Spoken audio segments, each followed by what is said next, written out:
Saludos a todos, buenas tardes. Este es el panel Lost in Adaptation, lo que perdemos o ganamos de la página de la pantalla. Nosotros somos Cultura I, mi nombre es Fernan.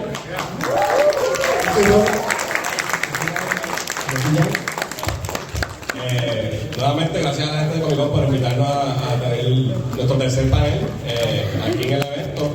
Y es un orgullo para mí estar aquí con mi hermano y mi sobrino en este panel, trayendo un poquito de información a ustedes. Y tengo una conversación amena sobre, ¿verdad?, más de lo que nos gusta. Nos pueden seguir en todas las redes sociales como Cultura IPR, Facebook, Twitter, X, Instagram, TikTok, Twitch, Threads, en todos lados. ICQ también, Latin Chat, sí, esto MySpace. Todo Cultura IPR. Les recordamos que mañana, los que estén también en el con, mañana vamos a estar haciendo el Q&A con el escritor de cómics Charles Soule aquí en este salón, y yo voy a tener el honor de ser el host. Así que vengan para que hagan sus preguntas también, y yo voy a hacer todas las preguntas yo solo. Como les dijimos, hoy vamos a estar hablando sobre adaptaciones de historias, ya sean novelas, libros, cómics, de un medio a otro, de la página a la pantalla. Obviamente nosotros nos enfocamos más en las cosas de la cultura geek, y pues vamos a enfocar un poquito más en lo que son los cómics, pero vamos a tocar un poquito de todos los temas. Para empezar con este tema, tenemos que remontarnos a los comienzos del cine, ¿right? Así, hay adaptaciones desde que se empezó el séptimo arte, que obviamente en el cine. Así que tenemos adaptaciones de libros desde 1889, por ejemplo, con Cinderella, que es el clásico, la historieta clásica, ¿verdad?, que está adaptada a cine. También tenemos Alice in Wonderland, que fue en 1903. Y en 1920 tenemos una de las primeras historias que son más de estos héroes, como fue el Zorro, de Marco Zorro, que fue adaptada del libro de McCreary en 1920. Así que desde ese tiempo ya tenemos adaptaciones de la página al cine con todo lo que eso conlleva. Podemos decir que desde que existe el cine, existen las adaptaciones. Tenemos más de 100 años de adaptaciones de libros, historias y eventualmente cómics y todas estas cosas que nos gustan, que han formado parte de lo que es la evolución del séptimo arte, el cine. ¿Qué nos trae las adaptaciones del cine? Pues, ¿verdad? Una de las buenas cosas de las adaptaciones y de las películas es que las ven billones y millones, ¿verdad?, de personas. Esas películas hacen chavo y el hype siempre es masivo. Y lo bueno que esto trae, ¿verdad?, es que obviamente la gente la está viendo, y que en muchas versiones de estos personajes, para los fans que quizás no conocen el cómic, o que quizás, ¿verdad?, la película llega a una audiencia más grande que el cómic quizás pueda llegar, estos personajes se convierten en la versión definitiva de ellos, ¿verdad?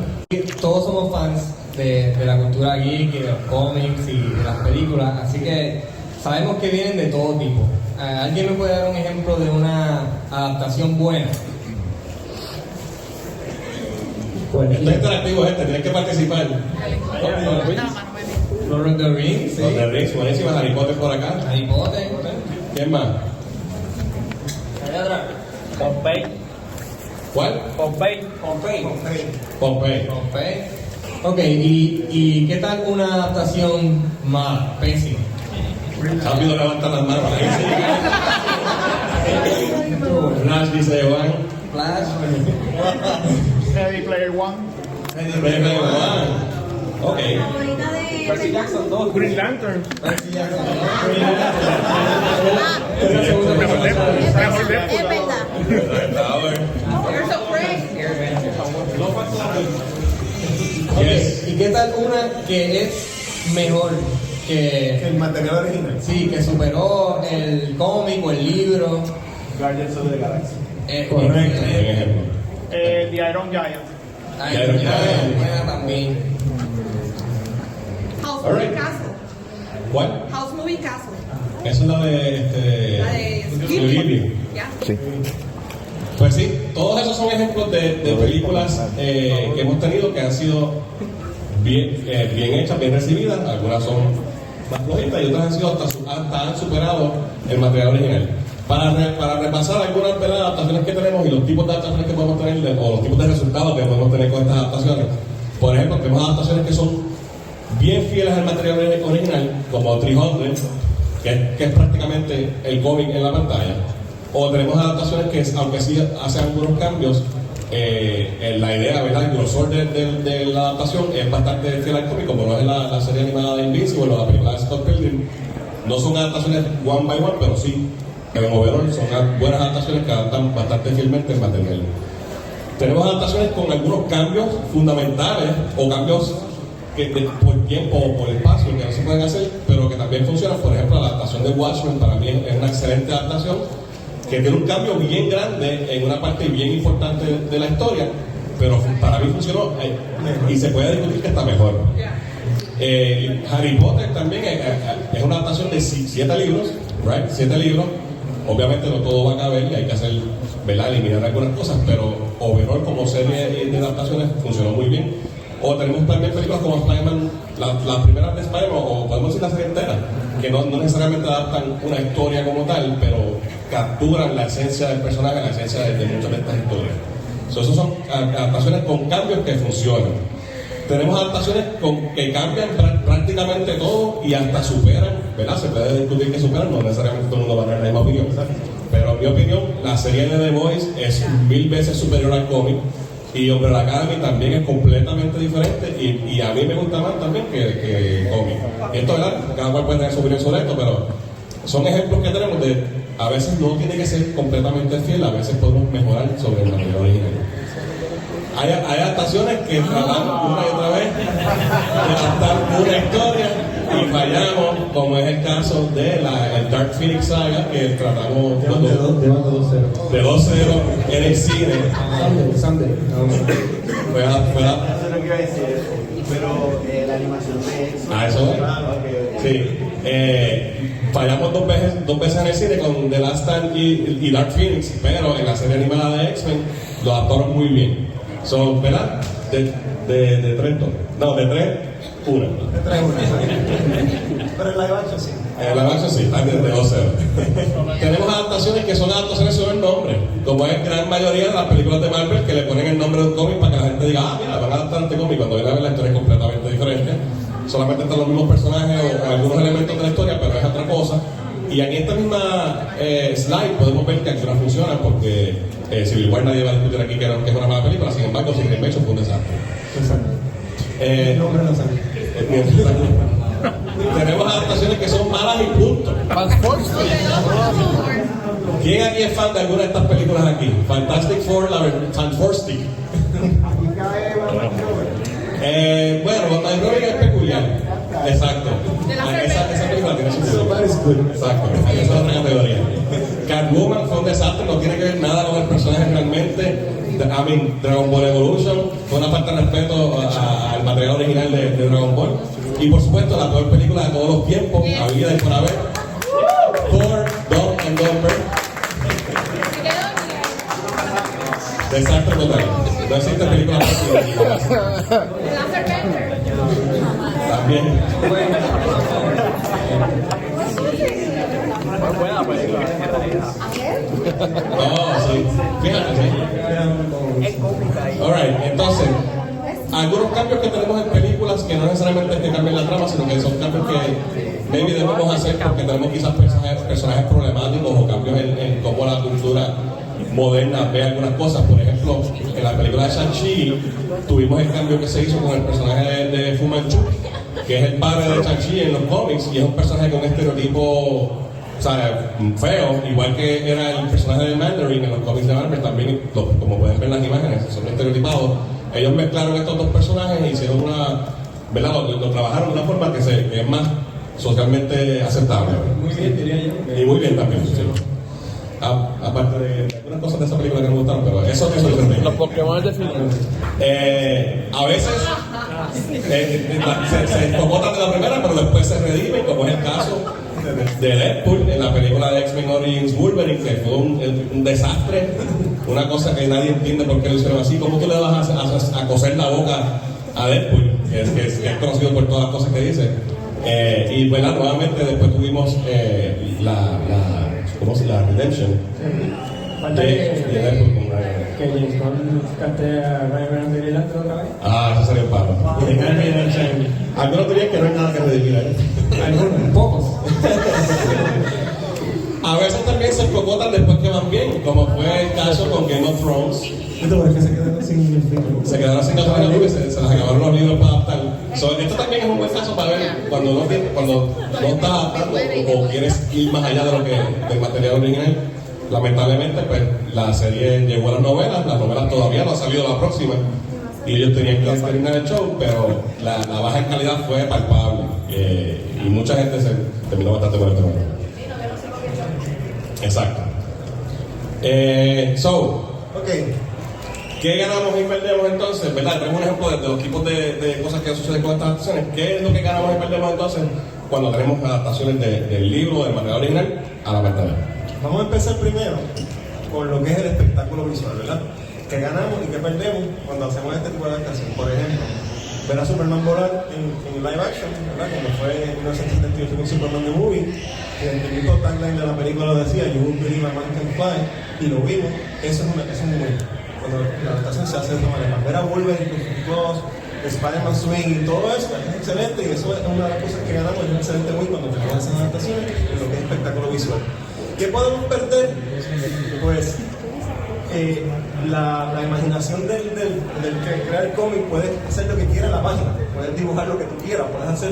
Sin embargo, pues cuando tenemos una adaptación de live action, pues está limitado el budget que tiene, ¿verdad? La película o el programa, como ven el ejemplo de Crisis en el cómic y Crisis en el Arrowverse, ¿verdad? En los cómics el budget siempre es ilimitado. Exacto, y solamente se limita por la imaginación del artista, ¿verdad? El escritor y obviamente el creador del cómic. Así que eso sería lo que es presentación visual, que sería un win, que sería un plus. Otro aspecto donde se puede ganar o perder es en la profundidad del personaje. Cuando tenemos una adaptación en pantalla, tenemos actores que le pueden dar vida a esos personajes de una manera que nosotros ni nos podíamos imaginar. Ahí tienen el caso de Robert Downey Jr., Chadwick Boseman, Hugh Jackman, que no está ahí, pero también es uno, Heath Ledger. Son personajes que por siempre van a estar atados al nombre del personaje que representaron en sus películas. ¿Sabes? Tú cierras los ojos ahora mismo y le dices a alguien que quién es Iron Man y van a pensar en Robert Downey Jr., la misma cara, todo. Él es Iron Man. Él es Iron Man. Que cualquier persona que venga a llenar ese papel después tiene unos zapatos enormes, porque están tan atados con ese personaje que hasta en los cómics, ¿sabes? Se suben las ventas por cómo el actor lo hizo en la película. Y cómo se puede perder en esto de la profundidad es que por limitaciones del medio de la pantalla, pues tienes que cortar ciertos aspectos del personaje, ciertos personajes completos que no están en la pantalla porque no tienes tiempo. Y pues tenemos ese win-lose situation ahí con eso. Sí, una de las cosas que a nosotros, ¿verdad?, como fans nos preocupa mucho es cuán fiel va a ser la película, el material original, ¿verdad? En especial cuando Marvel pone los nombres de los cómics exactamente como son. ¿Verdad? Uno espera un tipo de fidelidad, ¿verdad? Tenemos casos excelentes de esto, como el 300, ¿verdad? Que Zack Snyder hizo un buen trabajo prácticamente de la pantalla, del papel a la pantalla literal, adaptando 300 de Frank Miller en momentos. Y esto no es Civil War, que aunque quizás no sigue la historia 100%, pero sí por lo menos respetan lo visual. Y podemos ver en ese momento tan icónico, ¿verdad? Cuando Cap y Iron Man están peleando. Por lo menos en lo visual, ahí Marvel pudo, ¿verdad?, capturar. Exacto, pues no tiene que ser 100% la adaptación de todas las páginas, pero esos momentos claves de los cómics que recordamos que nos impactaron, verlos en la pantalla grande, pues sí, es un win. ¿Verdad? Hay otra sí. Iba a decir que... Si quieres, hay micrófono ahí, si quieres, para que todo el mundo escuche. No, pues, en el caso de DC, las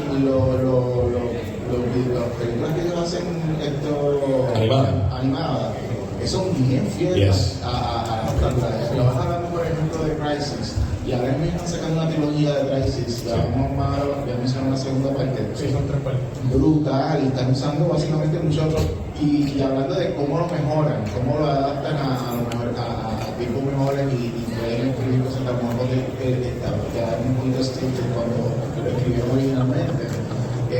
Una de las mejores adaptaciones es Brotherhood de Batman, La saga quedó brutal, animada. Sí. O sea, y la escribió el mismo escritor que escribió Lucas. No, George Winnie. Esas animaciones de DC. tú sabes. Sí. A mí me encanta la de No Frontier. Sí. Hay muchos casos de esas películas animadas pero bueno, ahora que ellos tienen un universo conectado, pues un poquito más están cogiendo cómics exactamente. Pero antes ellos hacían muchas películas en cómics como hasta el Superman. Yes. Y todas esas cosas.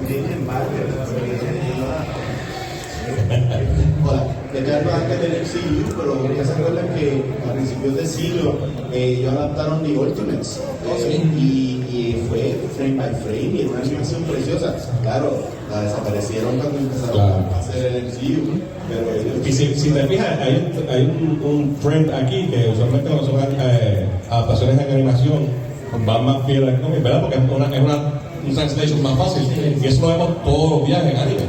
Los animes son basados en manga y es como, ¿sabes? Ver el manga es traído a vida. Ya.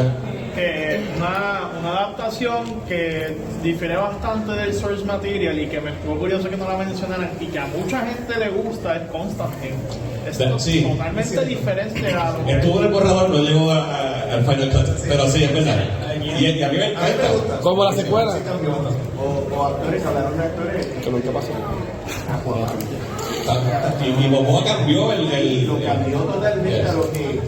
Esa de cuando lo ven en el cómic y lo Sí. resulta... No, ahora los cómics tienen tatuajes y todo también. Sí, literal. Pero son buenos. Yes.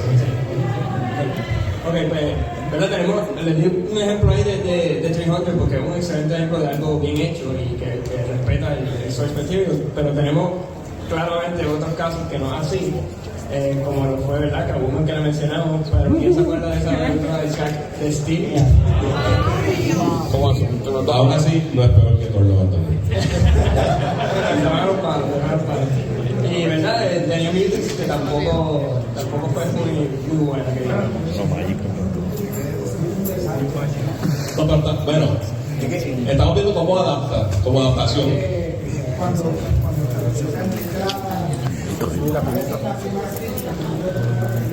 Sí. Por eso, pues, aquí, el problema con esta película fue que no fueron, como que estamos hablando del tema de accesibilidad, no fueron fieles al cómic solamente en ciertos aspectos, ¿verdad? Y encima de eso, la película fue floja. O sea, fue un lose-lose situation ahí. Hay otros casos, ¿verdad? Que quizás los creadores de esta película no ponen 100% lo que está en el cómic. Que lo mencionaron ahorita, en el caso de Guardians of the Galaxy, ¿verdad? En la película era un tono más humoroso y más familiar, quizás que en el cómic no existía ese tono y le funcionó muy bien, diría yo. Es de las mejores, o si no la mejor trilogía del MCU. Se va a ir a la par con la de Cap, que es muy buena también. Sí. Pero también en el caso de Marvel, cuando cambian a un tono humoroso, no siempre funciona y como sabemos con la película favorita aquí, el tono del Thunder, claro, no siempre funciona. Igual con Fantastic Four. Fantastic Four, Fantastic. El cómic de los Cuatro Fantásticos aquí, ¿verdad? Todo el mundo sabe que eso es un cómic familiar, son una familia, es bien loco, ¿verdad? Y en la película es como bien dark y casi horror. En una parte, hay partes eso, ¿verdad? Es un cambio drástico de lo que estamos acostumbrados a leer de ellos en los cómics. Y espero que no les haya hecho mucho daño, pero ya sabemos que Marvel viene por ahí. Alright, antes de continuar, todo el mundo tiene sus tickets para los giveaways, ¿verdad? Yeah. Yes. Si no lo tienen, ahí está Diane, le pueden decir para que lo tengan. Eso no, al final de hecho hacemos eso. Alright, vamos entonces con la experiencia del fan. ¿Qué ganamos con la experiencia del fan? Esta experiencia colectiva, esta euforia de estar todos juntos en un cine cuando Capitán América agarra a Mjolnir, que todos nos levantamos del asiento gritando y aplaudiendo. Esa experiencia no se repite en más ningún lado. Tú no puedes leer, maybe tú lees el cómic y dices ¡yeah! Pero tú solo. Esa experiencia de tú estar con un cine lleno de gente como tú, disfrutándote este evento, al igual que por ejemplo Andrew Garfield cuando sale y se quita la careta y te das cuenta que tú lo sabías pero estás esperando el momento. Esos momentos solamente los podemos ver en el cine, en estas adaptaciones. A veces también nos añaden, ¿verdad? Con el crecimiento que ha tenido la industria de los cómics en las adaptaciones al cine. Tenemos nuevos personajes que siguen introduciendo y llegan al mainstream. ¿Quién aquí pensó que íbamos a tener un show de Peacemaker? Es más, ¿quién aquí conocía a Peacemaker antes de que saliera en la película de Suicide Squad? Bien poca gente, solamente los bien los bien nerdos como nosotros. Pero la mayoría no. Y trae estos personajes que pueden ser súper entretenidos, súper nítidos para la gente que no los conoce. La versión que se Watchmen, sí, exacto. Ah, bueno.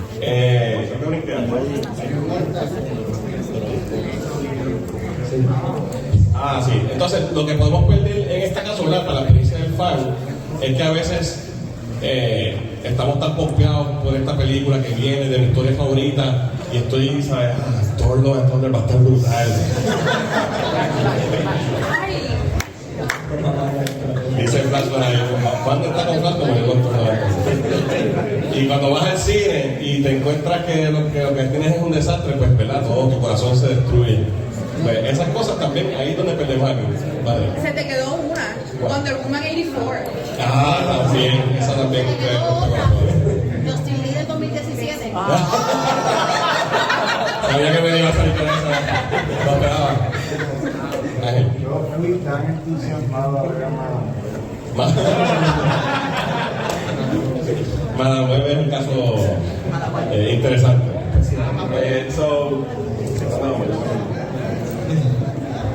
Exacto, entonces, y la otra cosa que podemos perder, y va de la mano con este slide, ¿verdad? Porque hablamos sobre la expansión y cómo nos puede traer cosas buenas y cosas que no conocíamos, pero también, y lo hemos visto en los últimos años, también podemos ver que eso se descienden y que entonces empezamos a ver una baja en calidad o una fatiga en los fans, que fue precisamente el panel que hicimos el año pasado aquí en el Puerto Rico Comic Con, ¿verdad? Que hablamos de la fatiga sobre las películas de superhéroes.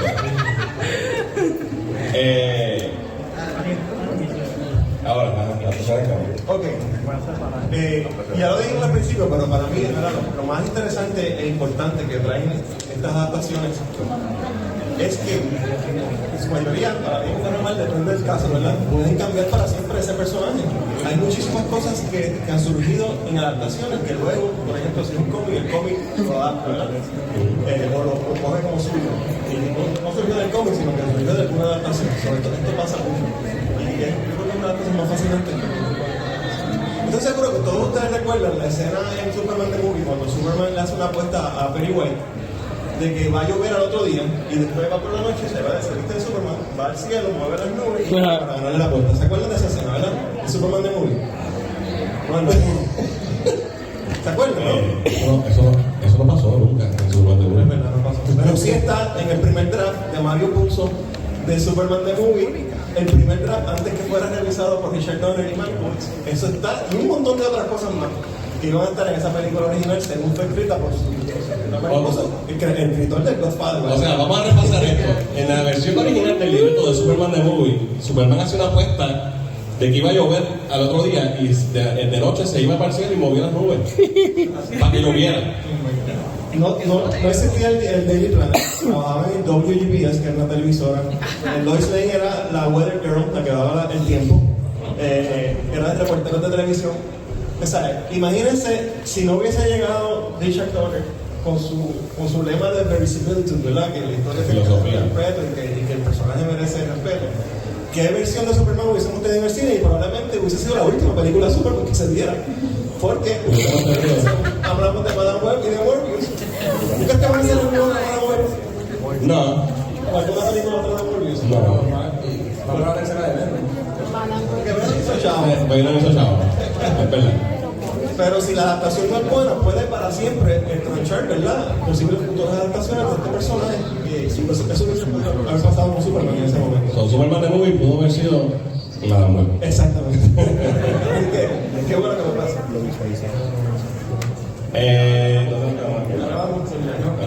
Ok. ¿Quién aquí, verdad? Sé que somos super fan de Superman, o por lo menos espero que sí.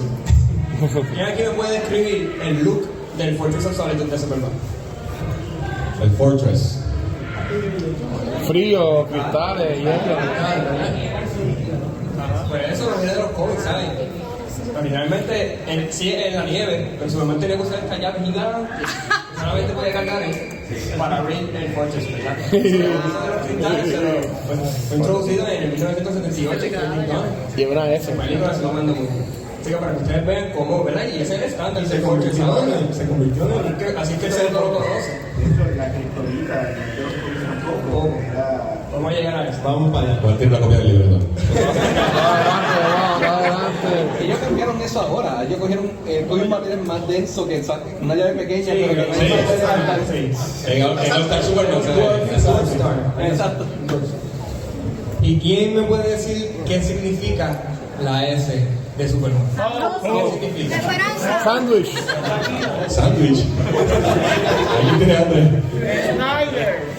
Snyder. Vamos a sorprender a ti. ¿Qué representa la S? Bueno, Hope es una buena contestación, pero Hope viene de los cómics. Realmente, a lo que quiero llegar es que la S de Superman en la película del 78 se le dio el significado de el House of El, que la S representa la familia de Superman, ¿verdad? Los El. Y la primera persona que vemos usando esa S en Superman The Movie es Jor-El. Y lo pueden ver que en los cómics antes lo que tenía era como un sol. Y en esta película le pusieron el símbolo de Superman y le dieron el significado de que ese es el símbolo de su familia. Y vemos que las otras personas tienen distintos emblemas que representan las otras familias. Eso ha sido adaptado en los cómics desde que salió en la película y es parte de la identidad de Superman y de Supergirl y todo, ¿sabes? Todos son parte del House of El.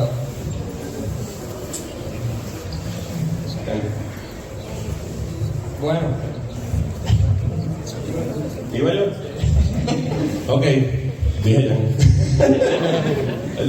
Ok, ¿qué otras cosas? Estamos hablando de Superman. ¿Qué otras cosas? Porque Superman, como un personaje tan viejo y es el primer superhéroe, se ha beneficiado mucho de sus adaptaciones a través de los años. Y no todas las cosas, como estamos viendo, salen de los cómics. Ya, ahora sí. Vamos a ver, Superman es de los personajes que más ha favorecido las personas que han recibido a través de los años, en el cine, en la televisión. Yo creo que es el único que puede decir que sacó cosas de la radio. No creo que ningún otro superhéroe pueda decir eso, ¿verdad? El poder más icónico de Superman es el de volar. Y él no volaba en los cómics cuando apareció por primera vez. Brincaba. Y estaba buildings en el single ground, ¿verdad? Mucha gente piensa que Superman voló por primera vez en los muñequitos de Fletcher en 1941. Y aunque es cierto, porque Superman todavía estaba brincando en los cómics, ellos le tuvieron que pedir permiso a DC para ver si podían poner a Superman volando, porque era menos costoso ponerlo estático en el aire que ponerlo brincando de lado a lado, ¿verdad? Pero ese mismo año, meses antes, por error, en Superman número 10, el artista Leo Novak dibuja a Superman volando durante ese issue completo. Por error, él malinterpretó los poderes del personaje y pensaba que él volaba cuando veía los dibujos. Entonces, sí, Superman voló antes, por error, en los cómics, antes de los muñequitos de Fletcher. Pero ninguno de estos dos es la primera vez que Superman voló. En el episodio número 2 de The Adventures of Superman, en el 1940, un año antes que por error volara y que lo viéramos de muñequitos, ¿verdad? Superman voló en el segundo episodio del show de la radio. El show comienza diciendo, look up in the sky, it's a bird, it's a plane, it's Superman. Y él está volando. Pero como tú sabes que estaba haciendo, tú no puedes ver. En la radio. No, Superman cada vez que volaba decía, up but away. Eso sale de ahí porque la gente no podía ver, o sea, no lo estaba escuchando. Se escuchaba bien. So, al principio de ese episodio él está volando y tiene que salvar a un tren, ¿verdad? Y esa fue la primera vez que Superman voló y se escuchaban los sonidos cuando él estaba volando. Y en ese tren se encontraba este personaje que se llama Jimmy. En la mitología de Superman no existía ningún personaje que se llamaba Jimmy. Había un joven reportero que trabajaba con él, pero no tenía nombre en los cómics. Ya tenía el lazo, era más bajito, era joven, pero no tenía nombre. Era un personaje que usaban de vez en cuando y no tenía identidad. Pues el nombre de Jimmy y el personaje de Jimmy sale de la radio también. Y luego, pues, retroactivamente, ¿verdad? Aprovechen que tienen ese espacio vacante en los cómics que no tiene nombre, le ponen el nombre de Jimmy Olsen a esa persona. Qué brutal. Pero no es lo único que salió de ese episodio. Este episodio es súper importante en la historia de Superman. Porque cuando él salva a Jimmy, Jimmy le dice, oye, para tú conseguirte una vida normal debes buscarte un trabajo. ¿Por qué no vas al periódico de la ciudad? Y él va al periódico de la ciudad. y se consigue un trabajo y lo entrevista a Perry White, otro personaje que no existía. Salió de ese mismo episodio. El jefe de Superman se llamaba George Taylor. Y es básicamente la misma personalidad de Perry, pero no era Perry, ¿verdad? Y gracias a la popularidad de ese show, pues aprovechan que tienen el George Taylor, pues le cambian el nombre a George Taylor, se lo ponen a Perry White y Perry White sale de la radio también. Y otra cosa que sale de la radio, no es el mismo episodio, no es para tanto. Pero el actor que hacía Superman se llama Bonnie Collins. Grababa estos shows 5 días a la semana y él sale en todo, es Superman, no puede faltar, ¿verdad? Entonces los escritores, para una manera para darle vacaciones y descanso, pues se acuerdan de esta historia que había escrito Jerry Siegel, el creador de Superman, que nunca se publicó, que se llamaba The Metal Cave from Krypton. Y era una piedra que le hacía daño a Superman. Pues esa historia nunca se publicó. Y ellos aprovecharon y se acordaron de esta historia y dijeron, ok, pues vamos a coger esto y vamos a poner el nombre Kryptonita. Kryptonite. Vamos a enfermar a Superman para que él se coja unos días libres y ponemos a alguien más que pueda hacer sonidos como que y ya hizo eso como por una semana completa. Y también en el futuro después trajeron a Batman y a Robin para hacer lo mismo, para darle descanso a Superman. Eso la Kryptonita, que es la debilidad de Superman, ¿verdad? La única debilidad de Superman.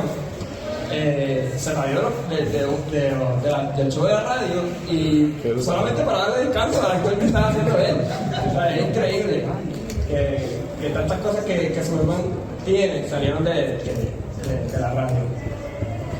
Pero no solamente Superman quien se ha beneficiado de esto, podemos mencionar varios personajes, por cuestión de tiempo no vamos a tirar una lista aquí, pero ¿qué otro personaje podemos decir que se ha beneficiado de su adaptación y ha cambiado para siempre como lo ha representado?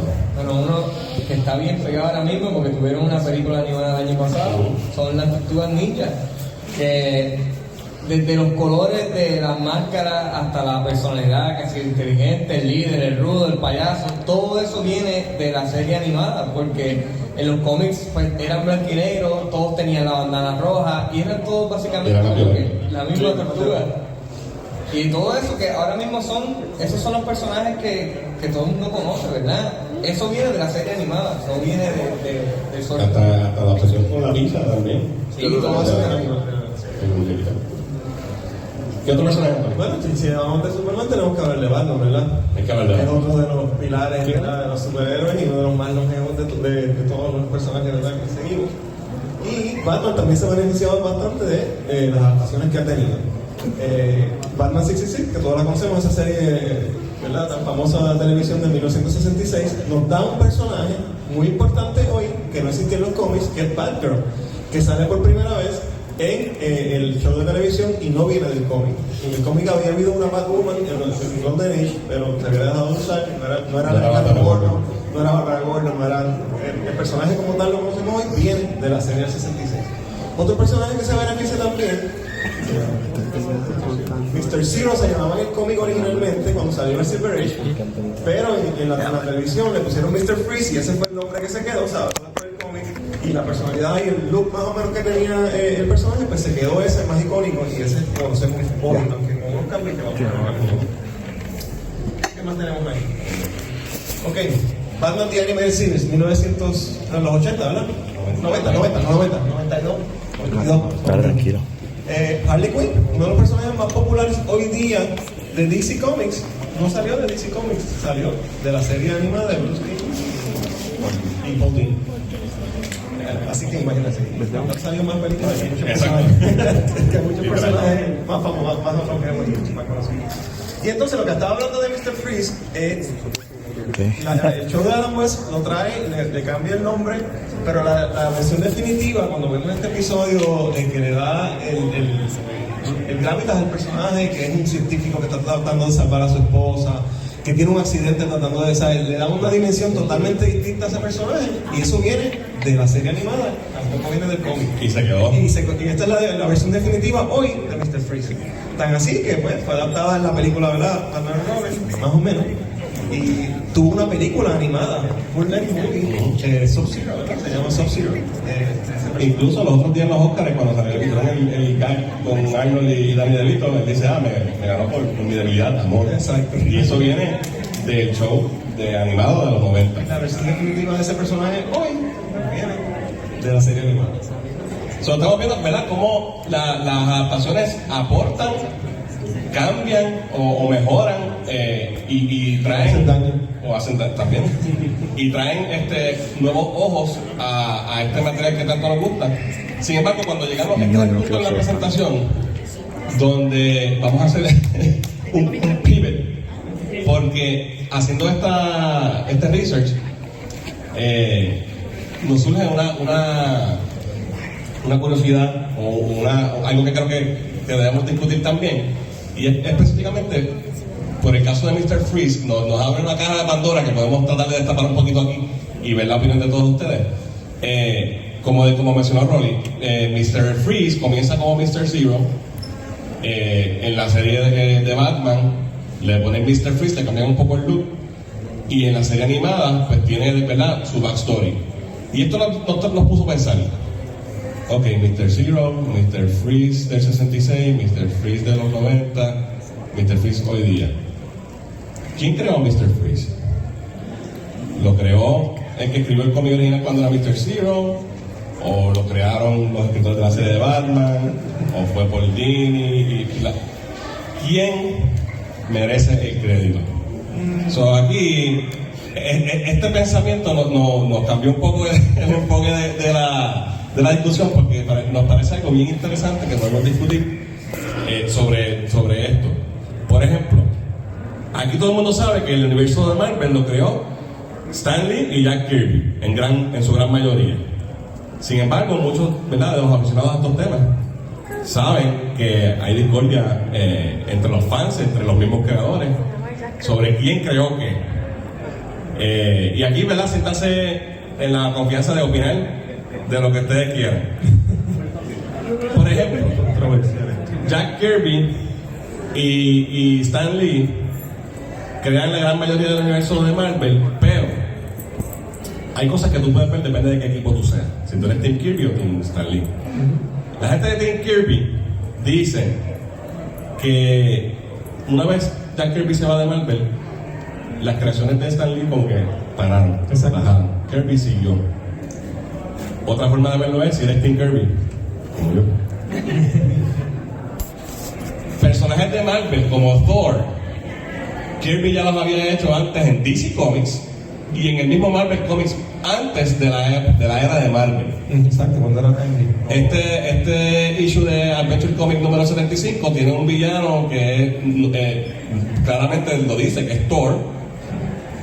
Y hay otro cómic de Marvel que tiene esta historia de Magic Hammer, que es de esta persona que encuentra el martillo, Mjolnir, y se transforma en Thor, pero lo usa para el mal. También tenemos el caso de los Challengers of the Unknown, que son unos personajes de DC Comics, que son el prototipo de los Fantastic Four. Exactamente. Y esto es Jack Kirby y Joe Simon, ¿verdad? Correcto. ¿Quién creó los Fantastic Four realmente? Tú dijiste lo de después que Kirby se va, las creaciones de Stan Lee no fueron al mismo nivel, ¿verdad? Yeah. Pero también cuando Kirby se va solo, sus historias tampoco fueron las más aceptadas. Yo creo que al final la combinación de los dos es lo que hacía la magia realmente. Completamente de acuerdo. Es como los Beatles. Exacto. Todos los Beatles fueron exitosos cuando se separaron, pero nunca como cuando eran los Beatles. Exactamente. Y eso es un punto real. Pero, Ay, no. otro caso que tenemos: Steve Ditko y Stan Lee. Así que guerra. Aquí sí hubo guerra heavy. Stan Lee es un tipo que tiene muchísimo crédito, ¿sabes? Y respeto, y es querido por la fanaticada, por todo el mundo. Y muchas veces se le atribuyen cosas que no hizo él. De hecho, casualmente anoche leí una entrevista con Anthony Mackie, que es el que hace de Capitán América Falcon, en el MCU. Y él estaba hablando sobre, lo que Stan nos dio, y está hablando de Falcon convertirse en Capitán América. Stan Lee no escribía el cómic hace como 40 años antes de eso. Nada que ver. La percepción de que él creó todo es bien real. El caso de Spider-Man, el caso de Doctor Strange, que son personajes que son co-creaciones entre Stan Lee y Steve Ditko. Stan Lee sí tuvo su crédito, no se le está quitando nada. Pero sí, Steve Ditko fue quien trajo más a estos personajes. De hecho, Stan Lee llegó al punto que en los mismos cómics le tuvo que dar crédito de co-plotter a Steve Ditko, porque Spider-Man, todos los plots eran Eran en un momento Stan solamente ponía los carros, o sea, rellenaba los diálogo. Ponía el diálogo, pero él traía la historia ya hecha con el disco solo. Y Steve Ditko era un tipo que era bien reservado, no le gustaba ¿verdad? El spotlight, pero era un tipo también que hablaba claro y decía las cosas right through, y veía todo en blanco y negro. Y él, a través de los años, literalmente, a través de los años, él publicó ciertas cosas, discutiendo, ¿verdad? Los claims que podía tener Stan Lee de que yo creaba Spider-Man. Porque Stan Lee, si lo dejaba, te dejaba el crédito, decía que te creó hasta ti mismo, sí, lo dejaba. Por ejemplo, estos son publicaciones de Steve Ditko tan recientes como el 1999. Estamos hablando muchos años después de la creación de Spider-Man, que Spider-Man fue un personaje grandísimo, donde él discute sobre quién creó o a quién le cae la creación realmente. Entonces, por ejemplo, en la imagen, no sé a qué lado se ve, la que tiene Spider-Man, tenemos un cuadro que dice, esta es la creación de Stan Lee de Spider-Man, y dice una descripción, una página con un sinopsis que tiene, ¿verdad?, una descripción escrita, o la creación de Steve Ditko, que es el dibujo que está al lado, que tenía Spider-Man con su Spider-Sense, con el traje, con el spotlight, con las webs. ¿Quién creó realmente qué? Esa es la discusión. Jack Kirby era otro que también, a pesar de que sí, tenía mucho crédito por las creaciones de él, también a veces se revela cosas que no eran de él. Él dijo que él creó Spider-Man también. Correcto. Y Steve Ditko también habla de esto y dice, mira, el Spider-Man de Jack Kirby era Capitán América con una araña en el pecho. Y este es el mío, y aquí lo comparo también. Este creador estuvo hablando sobre estos temas, obviamente no llegan al mainstream, pero son cosas interesantes que se pueden hablar. Aquí, en el 99, después que Steve Ditko publica estas cosas, Stan Lee publicó una carta diciendo que él quiere estar en el récord, que él siempre ha considerado a Steve Ditko como el co-creador de Spider-Man y le da su crédito merecido y todo. Esto lo pueden ver, conseguir en internet y leerlo, o le toman una foto aquí y lo pueden leer con calma. Pero me parecen cosas que son bien interesantes cuando estamos hablando de todos estos temas, porque como los cómics son un medio colaborativo, ¿verdad? Ya que tenemos gente que crea cómics, ¿right? Claro. Pasó también al revés con Bob Kane y Steve. No, man. Bueno, la gente que está viendo Cuando las personas mías como nosotros, o sea, es difícil distinguir lo que estaba haciendo. Cuando yo creo en el mundo, Ok, pues gracias Ángel, nos trajo el caso siguiente, que es Bob Kane, creador de Batman. Este es un poquito más. Y Bill Finger. Este caso es más. Sí, está todo bien. Aquí, Bob Kane puso en su contrato, cuando él tiene la idea del personaje de Batman, a él le encomiendan, actually. Le dicen, bueno, Superman fue un palo, créate algo. Créate algo como Superman. Y entonces él se le ocurre un personaje que se llama Batman y tenga murciélago, ¿verdad? Hablan de murciélago y whatever. Era Bad Hyphen. Exacto, Bad Hyphen. Y él, pues, con Bill Finger, que era su partner, desarrollan el personaje de Batman, pero Bob Kane había puesto en su contrato que todo el crédito iba a él, a su nombre. Incluso Bob Kane, dicen las leyendas y los profesionales de la época, que ni siquiera dibujaba su propio script, que él ni sabía casi dibujar. No era muy bueno. Que no era muy bueno. Usaba muchos ghost pencilers. Y todos firmaban el script con el nombre de Bob Kane, pero no eran él. De hecho, hay una historia de que alguien le pidió para ponerlo en el spot, le dijeron, en las oficinas de DC Comics le dijeron, Bob, hay que arreglar esta página de Batman, cámbiala aquí rapidito. Y él ahí como que, sí, espérate, ¿qué hago? Y se fue y estaba ofreciéndole chavos a otros pencilers en las oficinas de DC Comics para que le dibujaran el script porque él no tenía la habilidad. Este editor Schwartz, yo creo que fue Schwartz. Julie Schwartz. Pero algo ahí no te lo gustó. Exacto. Un momentito ahí. Para exponerlo. Y entonces se le acredita todo lo cool que sabemos de Batman a Bill Finger, porque el Batman de Bob Kane, el traje era rojo, era rubio, no tenía un cabo, tenía una tipa, exacto, otra cosa. Y Bill Finger es quien le da vida a muchas de las cosas que conocemos hasta el día de hoy, como lo que hace cool a Batman, la Baticueva y los villanos. Y no fue hasta el 2016 que que se le dio crédito a Bill Finger porque hubo un libro que hablaba de esto y destapó. Y hay un documental muy bueno también. Sí. Bob Kane murió llevándose el crédito siempre. Y él, ¿verdad? Bill Finger murió antes, murió en el 74, si no me equivoco, murió pobre y sin crédito. Y Bob Kane disfrutó todos los frutos de su obra. Incluso vio a su obra llegar al cine en Batman, las primeras dos. Y él escribió un libro, una autobiografía. Y en esta autobiografía le dedica unos párrafitos a Bill Finger y dice: ahora que mi viejo amigo y colaborador ya no está, ahora tengo que admitir que Bill nunca recibió la fama o reconocimiento que merecía. Es un unsung hero. Si pudiera ir 15 años para atrás, antes de que él muriera, me gustaría decirle: ahora voy a poner tu nombre, te lo mereces. Hay que ser bien. Ok, mi gente. Este es otro caso interesante. ¿Cuántos conocen aquí el personaje de Venom? Popular, ¿verdad? A todo el mundo le gusta este personaje. La creación de este personaje es atribuida a David Michelinie y Todd McFarlane. Pero este caso es bien complicado. ¿Por qué? El personaje de Venom sale del Black Suit de Spider-Man. ¿De dónde sale el Black Suit de Spider-Man? Secret Wars. Antes de Secret Wars. Marvel hizo un contest para que los fans sometieran historias. Un fan que se llamaba Randy Shooter somete una idea para una historia donde Spider-Man tenía que cambiarse un traje para tener un stealth suit, ¿verdad? ¿Cómo se dice eso en español? Un stealth suit. Y él lo describe como un traje negro donde se le ve solamente una araña grande, roja. Y Marvel, ¿verdad? Jim Shooter, que era el editor en chief, le escribe a Randy Shooter y dice: me gusta tu idea, quiero comprarla, te voy a dar 220 pesos. Firma aquí. Y obviamente estamos hablando de los 80, entonces en el 82. Que eso es Work for Hire, él firmó, le dieron sus 220 pesos y Jim Shooter le dijo: te voy a dar la oportunidad de que trabajes con nuestros escritores para desarrollar tu historia y publicarla. Y así fue.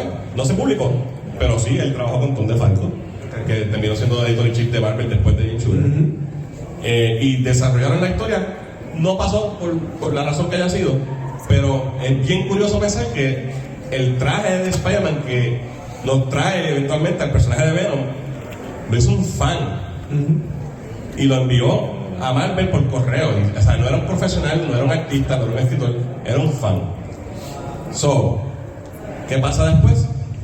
Marvel decide, ya que no se dio la historia con este fan, deciden coger el concepto del traje e introducirlo en Secret Wars como este alien, ¿verdad? Suit que Spider-Man consigue cuando está allá en los Secret Wars. Su primera aparición fue en Amazing Spider-Man número 252, dibujado por Rick Leonardi. Y luego, ¿verdad? Cronológicamente la primera aparición es en Secret Wars, pero el cómic salió después. Luego en Secret Wars número 8 con arte por Mike Zeck. Mike Zeck coge la descripción del suit que envió este fan, hace un boceto y Rick Leonardi lo perfecciona y le da el 360 view para que los demás artistas sepan dibujarlo, y es él quien le pone los cuadritos en las manos para que dispare, whatever. El suit queda hecho. Al día de hoy podemos atribuir a Randy, a Mike Zeck, a Rick Leonardi.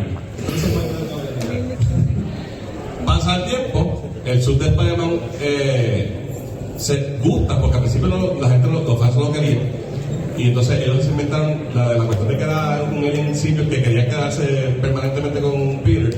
Lo hicieron como una forma de deshacerse del suit, pasar de eso porque no gustó. Pero pasaron un par de meses entre eso porque tenían que esperar a que Secret Wars se acabara, y a la gente le gustó el suit. Para no explicarle por eso. Pues entonces, ya tenía la historia del Gran Silver, pues lo rechaza, y es la escena famosa de Spidey con las campanas en la iglesia donde se separa del symbiote.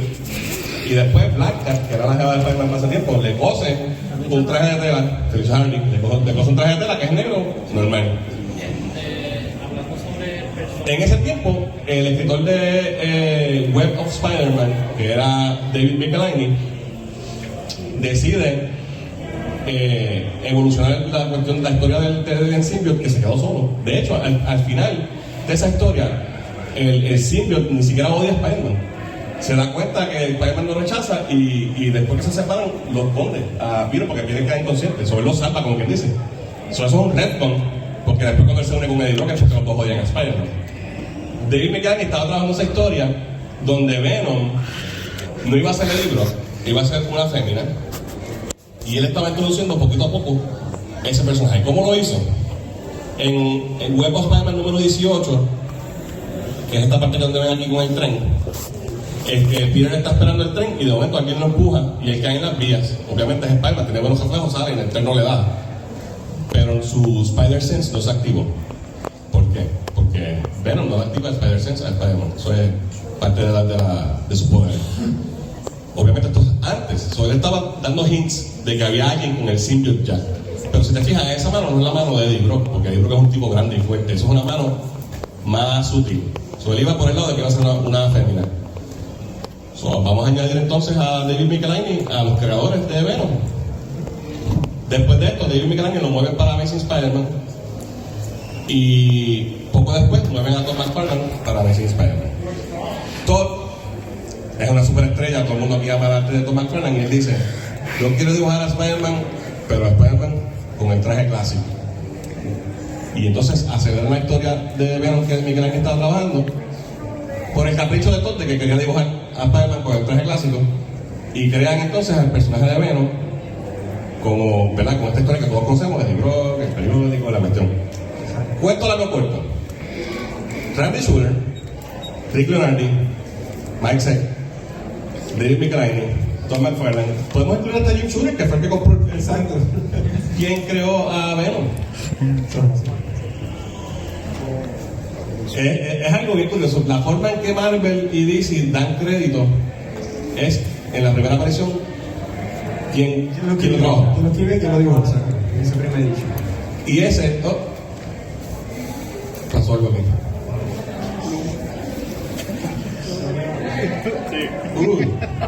Claro, memory, Dios mío, ¿qué pasó? Por si acaso iba a hablar más de Tom McFarlane, se decidió ir.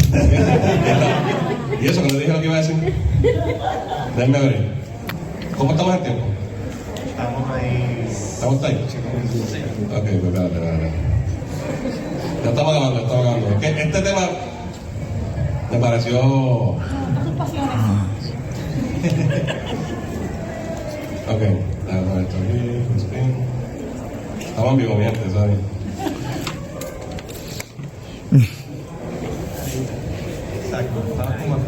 Ok, vamos al caso de Rob Liefeld, porque por eso lo menciono cuando hablamos de cómo Marvel da crédito. El creador de Deadpool, de Cable, de X-Force, Shatterstar, todos estos personajes fue Rob Liefeld. Ámenlo o odienlo, el tipo es un powerhouse, vende cómics, creó todos estos personajes y es un tipo controversial. ¿Qué pasa? Él llega al título de New Mutants. Ese título no vendía nada. Él llegó con su arte y sus ideas, lo puso en el tope y él se queda al punto de que la escritora la bombea, que era Louise Simonson. Y él se queda como explorer y el artista. Porque se puede escribir Superman. That's right. Pero ¿qué pasa? Rob Liefeld no le gusta escribir los diálogos. Pues trae a Fabián Nicieza para que le escriba los diálogos. Fabián Nicieza obviamente contribuyó a las cosas que decía.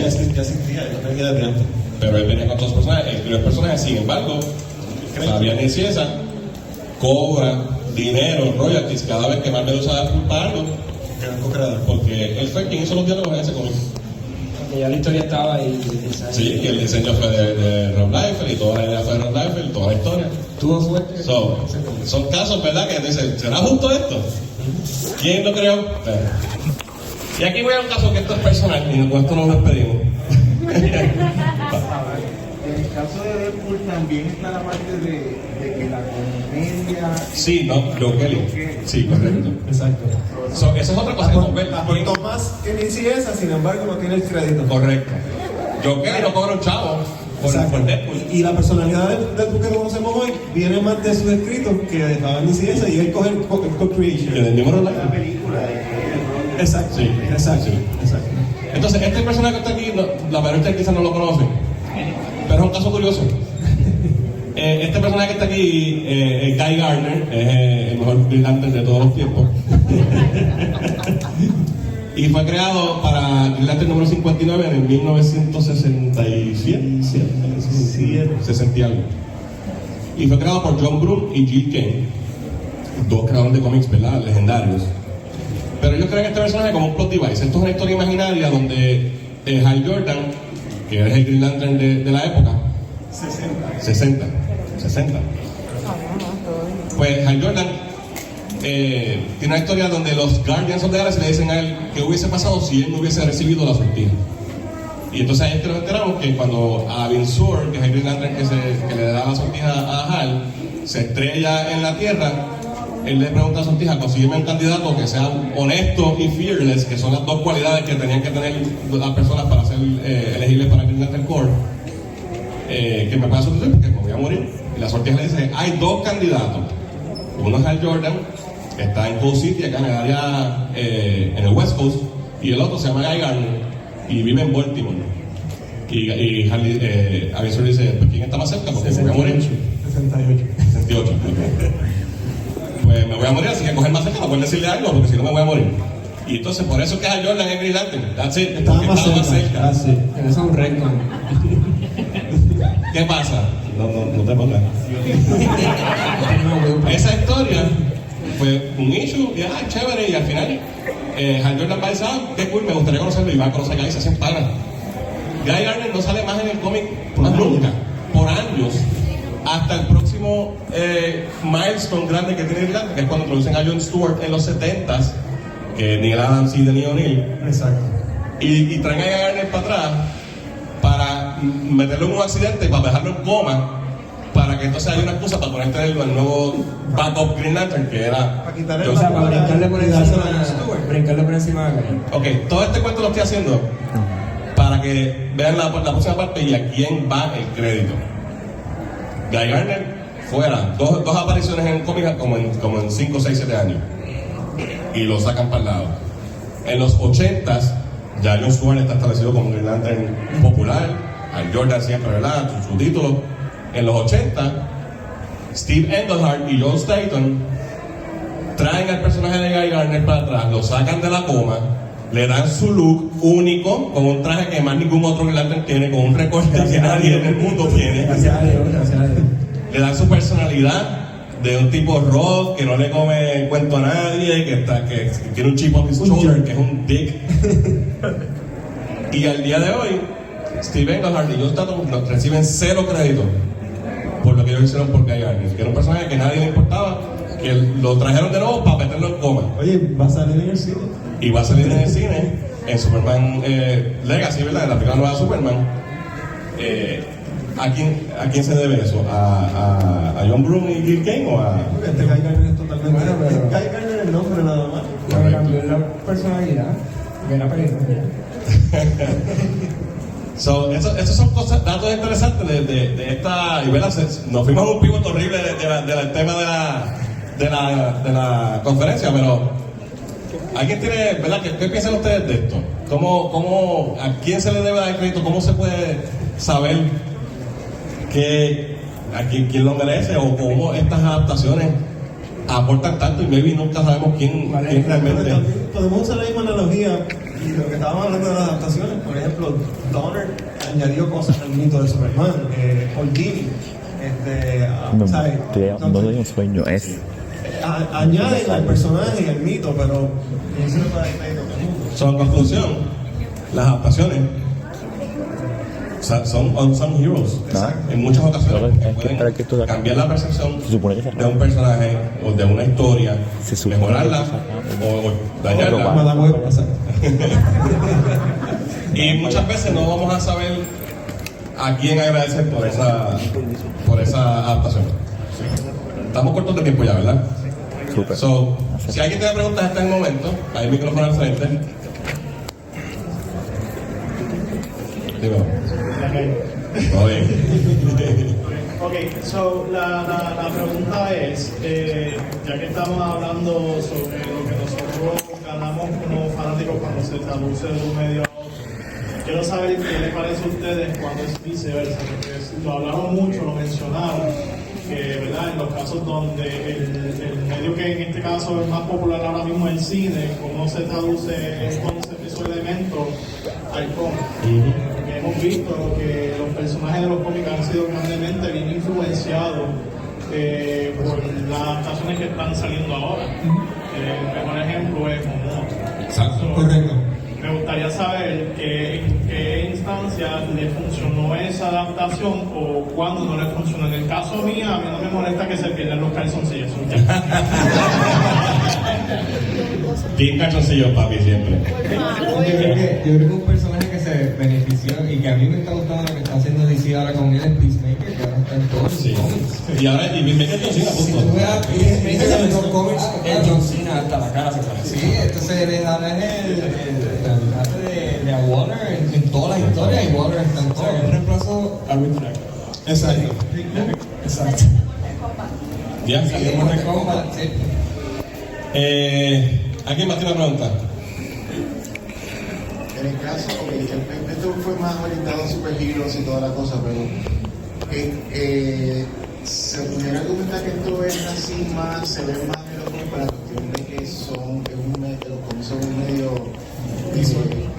Lo que es esto periódico que sigue y sigue, a través de los años pues pueden influenciar, pero por ejemplo, algo como digamos Harry Potter, tienen las versiones de cine y por cambios que le puedan hacer en el cine, eso no va a influenciar nunca las novelas. Claro. En ese caso no. Sí. Es una obra literaria que está establecida y terminó. O por ejemplo, One Piece, que aunque sí es una animación que sigue, whatever, todavía la versión de Netflix no creo que por más cambios que le puedan hacer. Sí, yo creo que es un fenómeno que se presta Más en los cómics. más en los cómics, correcto. Sí. Que es un ongoing, esa historia nunca termina, pueden seguir cambiando. No sabemos, maybe, por ejemplo, si J.K. Rowling dice voy a escribir otra trilogía, otras 7 novelas de Harry Potter, maybe Ella puede hacer. Ella puede influenciarse exacto. cuando lo escribe. Podría pasar, pienso yo, pero nunca va a cambiar el material original. Exacto. Exacto, de ahí para adelante.